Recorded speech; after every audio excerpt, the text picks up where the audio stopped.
Bismillahirrahmanirrahim. Honorable subscribers, my friends and followers, I'm Abdul Bannan, Kasre Darwesh, Islamabad.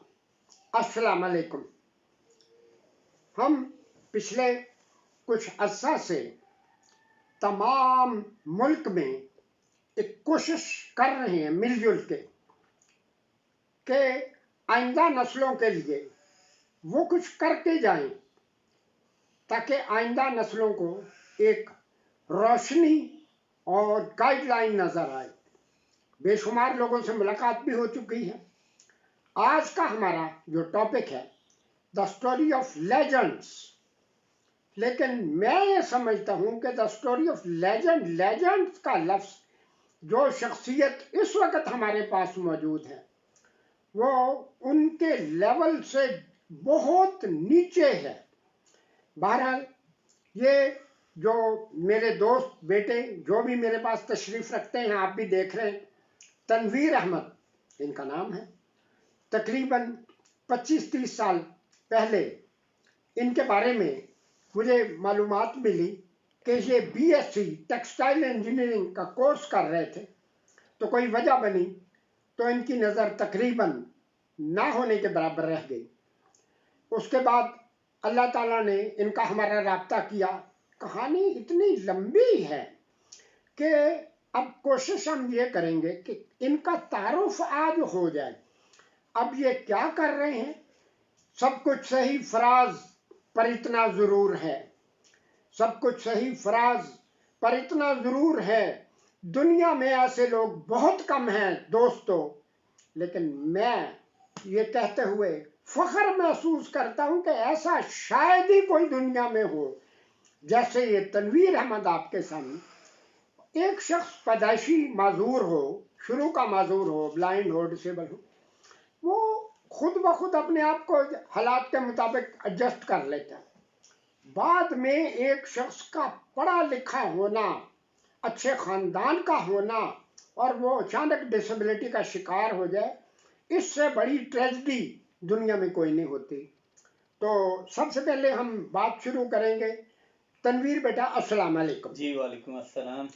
तो सबसे पहले आप अपना थोड़ा सा तारुफ कराएंगे और तारुफ के बाद ये बताएं ख़ास तौर पे कि जब आपको डिसेबिलिटी ब्लाइंडनेस का पता चला, कैसे पता चला और हाउ टू एडजस्ट योरसेल्फ। फिर जब पता चल गया, जो होना था वो हो गया, और उसके बाद अपने आप को बहाल करने के लिए आपने क्या किया, बिस्मिल्लाह करें।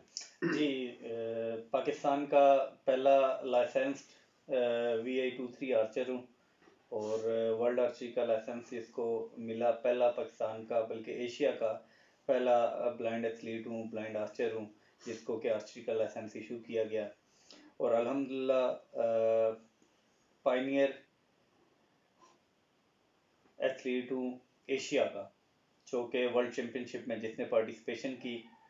और साथ ही साथ पाकिस्तान नहीं बल्कि पूरे एशिया में विजुअली इम्पेयर्ड आर्चरी में जो पहला सिल्वर मेडल है वर्ल्ड चैम्पियनशिप्स में एशिया की तरफ से वो मैंने हासिल किया और पाकिस्तान के लिए भी ऑनर की बात है।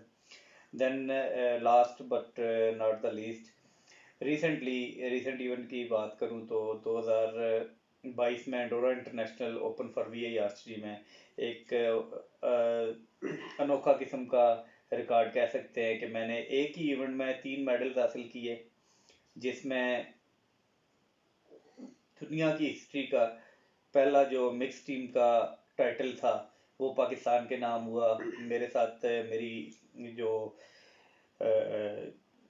मेरी पार्टनर थी इटली की लोरिडाना, उनके साथ मिलके हमने जो है तो हम 6-5 टीम्स को अपने मद्दे मुकाबले उनको बीट किया और दुनिया की हिस्ट्री का जो पहला विजुअली इम्पेयर्ड आर्चरी का मिक्स टीम इवेंट था उसका गोल्ड मेडल हमारे हिस्से में आया। तो ये सब एक तारीख है जो कि रकम हुई। और जो एक तारीख पाकिस्तान की 75 साल हिस्ट्री में नई रकम हुई वो ये थी कि आर्चरी, जिसे हम तीर अंदाजी भी कहते हैं, आर्चरी जैसे खेल में पाकिस्तान की 75 साल हिस्ट्री में किसी ने भी एक साल के अंदर 5 इंटरनेशनल मेडल नहीं हासिल किए। आगे आगे बढ़ने से पहले जी थोड़ा सा आप इब्तदाई जो है जी बचपन में जो आपके साथ हुई है, क्या हुआ, नज़र का मसला, जी और फिर आपने अपने आप को नए दौर में बहाल कैसे किया। जी हमारे जो सब्सक्राइबर्स हैं उनकी दिलचस्पी इसमें बहुत जी ज़्यादा होती है। मैं टेक्सटाइल इंजीनियरिंग कर रहा था, ये 2003 की बात है। तो जस्ट टेक्सटाइल इंजीनियरिंग से पहले की बात है। मैं सेकंड ईयर में था जब, तो मैं बॉलिंग कर रहा था क्रिकेट खेलते हुए। तो मुझे मैंने बॉल कराई, तो बैट्समैन ने शॉट लगाई, मैंने कैच करने की कोशिश की और गेंद मेरे हाथों से निकल के मेरी राइट आई पे लग गई, जिसकी वजह से मेरे आँख के पर्दे में सुराख हो गया। और जो आहिस्ता आहिस्ता बढ़ता हुआ पूरे यानी कि पर्दे को उसने कवर कर लिया, और बिल्कुल यानी कि अब कॉर्नर पे मेरे पर्दे के रोशनी है जहाँ से मैं देख सकता हूँ, 2 से 3 मीटर तक चीज़ों को आइडेंटिफाई कर सकता हूँ। और मेरी लेफ्ट आई जो थी वो बाय बर्थ उसमें विजन नहीं थी। मेरी एक आई जो राइट है उसमें अल्लाह का शुक्र है कि इतनी परफेक्ट थी कि मुझे कभी महसूस नहीं हुआ था कि मेरी विजन कम है। लेकिन जब आंख पे पट्टी आई तो फिर मुझे पता चला मेरी लेफ्ट आई में सिर्फ लाइट परसेप्शन है, मुझे लाइट का पता चलता था। और उसके बाद जब मेरे साथ ये सारा काम हुआ, तो डेफिनेटली आपकी फैमिली जो है आपको सपोर्ट करती है और आपको कोशिश करती है कि अंडर कवर रखे। और मुझे भी घर वालों ने बहुत ज़्यादा मुहतात रहने के लिए कहा, मुझे घर से निकलने नहीं देते थे कि भाई चोट लग जाएगी। और मेरा खुद से भी यही होता था कि मैं कोशिश करूं कि कम निकलूं, ये ना हो कि किसी चीज़ से टकरा जाऊं, या कहीं जाते जाते होता है ना बंदा शुगल मेले में किसी दोस्त को बुला रहा होता है, यार बात सुन, तो वो मुगालते में मैं किसी और को ना बुला लूं। ऐसा हुआ कई दफ़ा कि मैंने समझा कोई और शख्स है, जब वो मेरे करीब आया तो वो कोई और निकला। और कई दफ़ा बंदा शरारतन किसी को थप्पड़ मार देता है जाते जाते कि यार यंग एज में कि यार दोस्त ही है। तो वो जब मुंह मेरी तरफ करता था तो पता चलता था यार ये तो कोई और है, और एक दो दफ़ा लड़ाई भी होने थे, जो है वो काम ख़राब होने लगे। लेकिन अल्हम्दुलिल्लाह मैंने रिकवर किया, और उसमें मैं अब्दुल मनान साहब को क्रेडिट दूंगा कि मेरी पहली जो मुलाकात स्पेशल कम्युनिटी में हुई, जब अल मखतूम स्पेशल एजुकेशन सेंटर में डिप्टी डायरेक्टर थे, तब आपसे मेरी मुलाकात हुई। वहाँ से मैंने ब्रेल सीखी, और वहाँ से मुझे मोटिवेशन मिली कि अगर आई साइड नहीं है तो आपको कैसे अपने आप को सरवाइव करना है, आपको एजुकेशन कैसे हासिल करनी है। खैर मैं खुद बड़ा परेशान था, और मैंने वहाँ से ब्रेल की जो स्टार्टिंग है वहाँ से ली। और उसके साथ साथ फिर आपके साथ ही जो है मज़ीद भी अपनी जो रिहेबिलिटेशन पे काम शुरू किया। आपने मुझे काफ़ी लोगों के लिंक्स बताए, मैं उन लोगों तक पहुंचा, और उससे फिर मुझे हौसला मिला कि मुख्तलिफ लोगों से मेरी मुलाकात हुई, और उससे हौसला मिला कि हमारे अंदर एक अज़म होना चाहिए कि आपकी अगर कोई एक साइट लॉस है या आपका कोई एक लिम्ब काम नहीं कर रहा, तो आपने उसको बालाए ताक रख के साइड लाइन पे रख के आपने बाकी चीज़ों में कैसे एक्सेल करना है, बाकी आपकी जो एबिलिटीज़ हैं उन पे कैसे काम करना है। तो ये मैंने सर से सीखा, और मैंने देन अपना कुछ बिजनेस स्टार्ट कर लिया। 2003 के एंड की बात है, और इंटरनेट का और कैफ़े का और कंप्यूटर्स का काम शुरू किया, और तकरीबन 2010 तक मैं ये कंप्यूटर्स का काम करता रहा। देन अचानक मेरी पाकिस्तान एयरफोर्स में एक हम टूर्नामेंट खेल रहे थे, ब्लाइंड क्रिकेट की भी मेरी हिस्ट्री है कि मैंने ब्लाइंड क्रिकेट स्टार्ट कर दी थी। और ब्लाइंड क्रिकेट खेलते खेलते तो 2010 में मुझे ऑफर हुई पाकिस्तान एयरफोर्स की तरफ से, हम टूर्नामेंट खेल रहे थे कि हमारे क्लब ने रिक्वेस्ट किया कि हमारे 2 प्लेयर्स को आप जॉब दें। तो उन्होंने मुझे एज ए क्लरिकल जॉब जो है वहाँ पे ऑफ़र की। और मैं क्योंकि इस्लामाबाद क्लब का रेगुलर मेंबर भी था और बहुत अच्छा फील्डर भी था, और बाद में लेटर ऑन विकेट कीपर और देन ऑलराउंडर भी मैं बना, और मैंने बॉलिंग भी बहुत अच्छी की ब्लाइंड क्रिकेट में। और जिसके रिवार्ड के तौर पे मुझे जो है काफ़ी सारे टाइटल अपनी टीम को, मैंने इस्लामाबाद की टीम को रिप्रेजेंट करते हुए जिताए। इसके अलावा साथ साथ मैंने एथलेटिक्स में गोल बॉल, जेवलिन थ्रो, और sorry short put, discus throw और जेवलिन थ्रो में नेशनल लेवल पे मेडल्स लिए। और ये मेरी ब्रीफ स्पोर्ट्स के हवाले से हिस्ट्री है। और आर्चरी के हवाले से देखा जाए तो 2007 में 2017 में मैंने एक डिप्लोमा कोर्स था हेल्थ एंड फिजिकल एजुकेशन का, उसमें मेरी एक वर्कशॉप चल रही थी। तो मेरी मुलाकात मेरे कोच इजाज साहब से हुई, जो मेरे ट्यूटर भी थे। तो उन्होंने बताया कि उन्होंने कोई ब्लाइंड लड़कियों पे ना साल एक पहले काम किया था, और 10 से 12 ब्लाइंड लड़कियों को उन्होंने ट्रेनिंग दी थी, और उनका एक इवेंट कराया था ब्लाइंड आर्चरी का।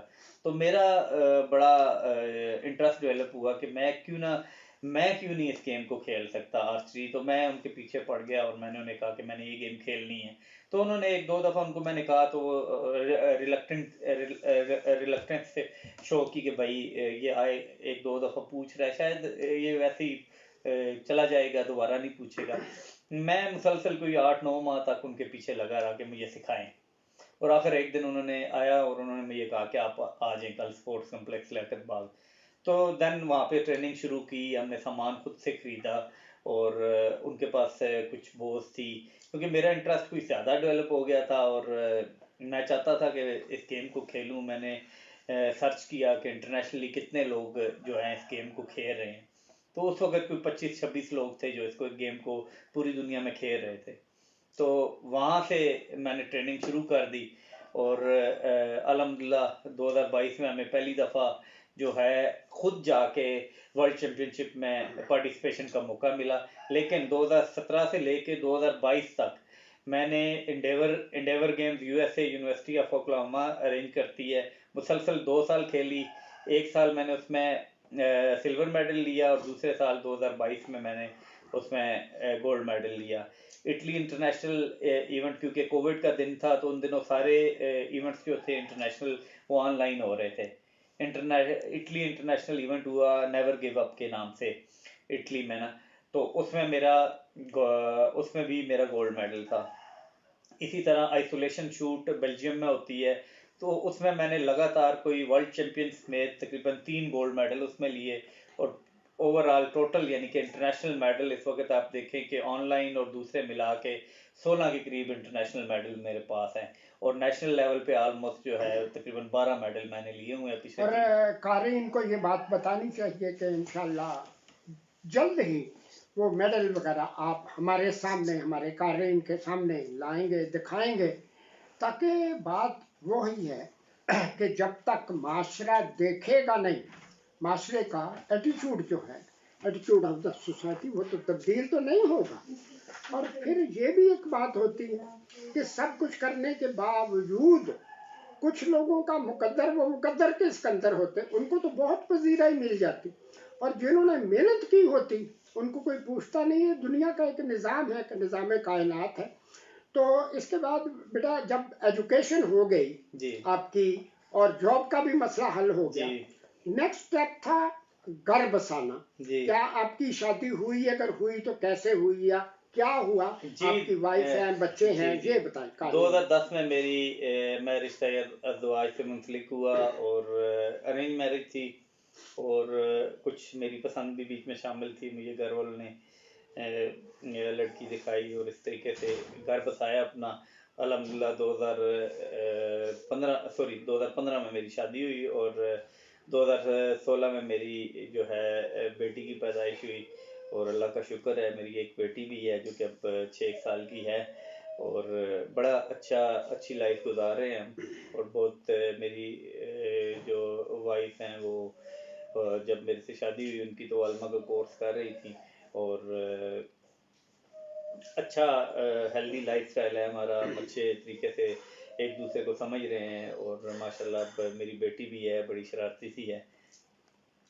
अच्छा, अगली नशिस्त में तो बहुत सारी बातें हैं ना, बहुत सारी बातें आज हमारे सामने आई, जी जिनका हम तवक्को रखते हैं कि इंशाल्लाह मैं और मेरे बेटे तनवीर हम मिल के सबूत भी माशरे को देंगे, पेश करेंगे। अब एक बात ये होती है कि हर शख्स की ख्वाहिश होती है कि वो अपनी तरफ से अपने हालात व वाक़यात के मुताबिक कोई मैसेज जो है कम्युनिटी को, आवाम को दे। तो तनवीर, आप क्या मैसेज देना चाहेंगे? मैं हमेशा जहाँ पे भी जाता हूँ तो मेरा एक ही मैसेज होता है ब्लाइंड कम्युनिटी को या स्पेशल पर्सन्स को, कि नेवर गिव होप। आप कभी अपनी उम्मीद ना छोड़ें। आप अगर कोई भी काम करने जा रहे हैं तो उसको मुकम्मल करें, और उस पे इतना इन्वॉल्व हो जाएं कि उसकी मैक्सिमम जो हाइट है उसको आप लाजमी अप्रोच करें, उस तक पहुंचने की कोशिश करें। आपने अगर अपने कोई एक गोल बना लिया है तो उस गोल को अचीव करने के लिए आपको तभी कामयाबी मिल सकती है जब आप तमाम चीज़ों को छोड़ के उस पर फोकस करेंगे। तो अल्हम्दुलिल्लाह मेरी कामयाबी का भी यही राज है कि मैंने एक एम लिया और मेरा ख्वाब था कि मैं इंटरनेशनल लेवल पे पाकिस्तान की नुमाइंदगी करूं, और जो कि टाइम के साथ आपका ख्वाब बढ़ता जाता है, आपका एम बढ़ता जाता है। मुझे नहीं मालूम था कि मैं पहली दफ़ा वर्ल्ड चैंपियनशिप खेलूंगा तो मैं सिल्वर मेडल वन कर लूंगा, वर्ल्ड नंबर 2 का टाइटल ले लूंगा। लेकिन अभी मेरी जो ख्वाहिश है वो ये है कि मैं वर्ल्ड नंबर 1 का टाइटल लूं, और वो तभी मुमकिन है कि मैं अपनी गेम में अपने आप को इतना मजबूत कर लूं कि कोई मुझे बीट ना कर सके। तो इसीलिए मेरी ये मैसेज है सबके लिए कि आप कोई भी गेम खेलते हैं, कोई भी काम करते हैं, उसमें फुल फोकस के साथ और फुल कमिटमेंट शो करें, तो तभी आपको कामयाबी मिल सकती यानी है। आपके बकौल नेवर बिकम होपलेस, जी बिल्कुल। उम्मीद का दामन नहीं बिल्कुल छोड़ना चाहिए। बिल्कुल जिसने ऐसा। उम्मीद का दामन छोड़ दिया, जी ला तकना तू मेरे रहमतल्ला, तो फिर अल्लाह भी छोड़ देता। बिल्कुल ऐसे ही है। तो मेरे ख्याल में आज हमारा जो इंटरव्यू हुआ, मुलाकात हुई, तशनगी को बढ़ा दिया गया है, कम नहीं, प्यास कम नहीं हुई। मेरी तशनगी को बढ़ा ना दे तो आज मेरी और मेरे सब्सक्राइबर्स की सबकी तशनगी में इजाफा हुआ है।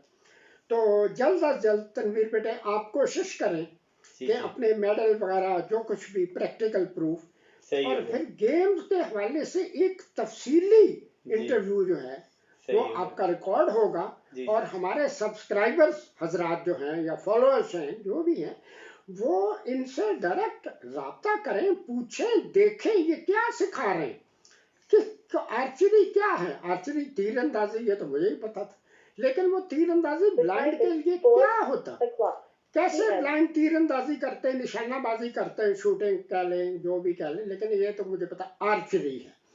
तो आपका तनवीर बेटा बहुत बहुत शुक्रिया, और अल्लाह आपको, मुझे, आपको सबको और तरक्की और अजमत अता फरमाए। हमारी जो जिंदगियां हैं अब जिंदगी के आखिरी स्टेज पे हैं, लेकिन अल्लाह ताला ने मौका दिया कि मैंने जो कल जो 20 थे, आज से 20 साल पहले, 30 साल, 50 साल पहले, उनकी नशो नमा में अल्लाह ने मुझे मौका दिया, और आज वो तनावर दरख्तों की तरह पूरे मुल्क में क्या पूरी दुनिया में फैल चुके हैं। और तनवीर आपका बहुत बहुत शुक्रिया, और अगले इंटरव्यू के लिए हम सब इंतज़ार में रहेंगे। बहुत मज़ीद कुछ शुक्रिया। कहना चाहें तो ज़रूर बता दें। ठीक है, इंशाल्लाह नेक्स्ट इंटरव्यू में मज़ीद डिटेल से बताएंगे आपको इस इवेंट के हवाले से। बाकी जहाँ तक सर ने ब्लाइंड आर्चरी के हवाले से बात की, तो ब्लाइंड आर्चरी के लिए Rawalpindi district blind archery association का क़याम जो हुआ है 2010 में हुआ, जिसको हमारे कोच इजाज़ साहब जो है वो हेड कर रहे हैं। और वहाँ पे हमारे पास आर्चरी रेंज है जहाँ पे आप आके ट्रेनिंग कर सकते हैं, और फ्री ऑफ कॉस्ट तमाम ब्लाइंड बच्चों को वहाँ पे ट्रेनिंग दी जाती है। ये एक एक्सपेंसिव गेम है, लेकिन वहाँ पे टैलेंटेड बच्चों को हम मोटिवेट करते हैं। सालाना हम एक नेशनल चैम्पियनशिप भी कराते हैं। तो लियाकत बाग स्पोर्ट्स कम्प्लेक्स में आप आ सकते हैं। तकरीबन वीक में 4 से 5 दिन हम ट्रेनिंग करते हैं, और हमें आप ज्वाइन कर सकते हैं। ठीक है जी, बहुत बहुत शुक्रिया, थैंक यू। और इंशाअल्लाह